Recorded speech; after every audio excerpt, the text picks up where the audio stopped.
हुआ था आरजेडी की सरकार के समय? क्या हुआ था आरजेडी की सरकार के समय?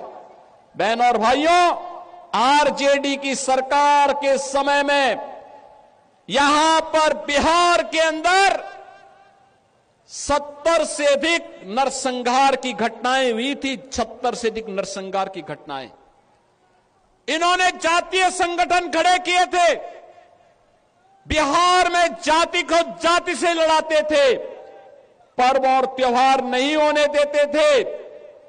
बेटी असुरक्षित, व्यापारी असुरक्षित, नौजवान के जीवन के साथ खिलवाड़, कट्टा बंदूक लेकर के बिहार की पूरी व्यवस्था को इन्होंने धूमिल करने का काम किया था। बहनों और भाइयों, ये वही लोग हैं जो आपको तो जाति के नाम पर बांटते हैं, घुसपैठियों को आमंत्रित करते हैं, आपकी आस्था के साथ खिलवाड़ करते हैं और फिर राष्ट्रीय सुरक्षा पर सेंध लगवाने का काम करते हैं।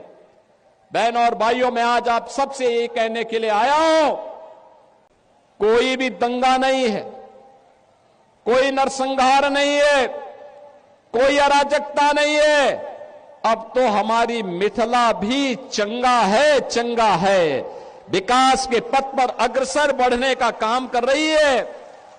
और फिर भला क्यों नहीं विकास होगा, क्यों नहीं खुशहाली होगी?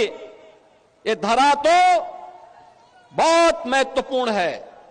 बहनों और भाइयों, ये धरती इतनी महत्वपूर्ण है, इतनी पवित्र धरती है।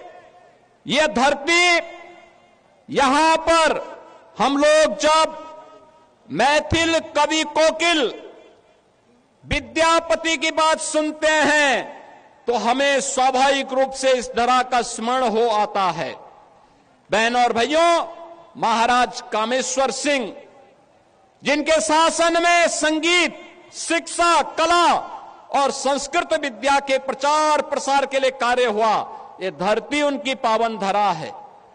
हिंदुस्तानी शास्त्रीय संगीत की जो एक विशिष्ट विधा है, दरभंगा घराना, ध्रुपद शैली, इसका जन्म भी इसी दरभंगा में हुआ है। और यही नहीं, मैथिली भोजपुरी संस्कृति के छठ पर्व को पहचान दिलाने वाली पद्म पुरस्कार से सम्मानित शारदा सिन्हा की धरती है। और यही नहीं बहनों और भाइयों, यहां की मैथिली भाषा अटल जी के समय में संविधान की 8वीं अनुसूची में शामिल हुई। मधुबनी पेंटिंग और मिथिला की पारंपरिक संस्कृति यह आज पूरे भारत को अपनी ओर आकर्षित करती है। यही नहीं, भारत के संविधान के सभा के अध्यक्ष, देश के पहले राष्ट्रपति डॉक्टर राजेंद्र प्रसाद जी, इसी दरभंगा में उन्होंने अपनी पढ़ाई की थी। और ऐसी पावन धरा पर आज मुझे आने का अवसर प्राप्त हुआ है।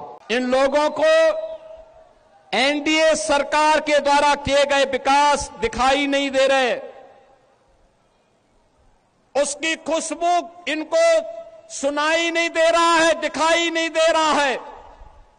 ये उसके बारे में बोल नहीं सकते, सुन नहीं सकते, देख नहीं सकते, और इसीलिए तो दुष्प्रचार कर रहे हैं। आपने देखा होगा, कांग्रेस के नेता राहुल जी जब भी कहीं जाते हैं भारत के खिलाफ बोलते हैं, भारत के खिलाफ बोलते हैं, भारत को अपमानित करते हैं, विदेशी आक्रांताओं को महिमा मंडित करते हैं। और ये सभी, ये जो 3 इंडी गठबंधन के 3 बंदरों की जोड़ी है, बहनों और भाइयों, ये 3 बंदरों की जोड़ी, ये बिहार में खानदानी माफियाज को गले लगा करके, अपना शागिर्द बना करके बिहार की सुरक्षा में सेंध लगाने का काम कर रहे हैं। बिहार की सुरक्षा, घुसपैठियों को बिहार की धरती में घुसा करके बिहार की सुरक्षा में सेंध लगाना,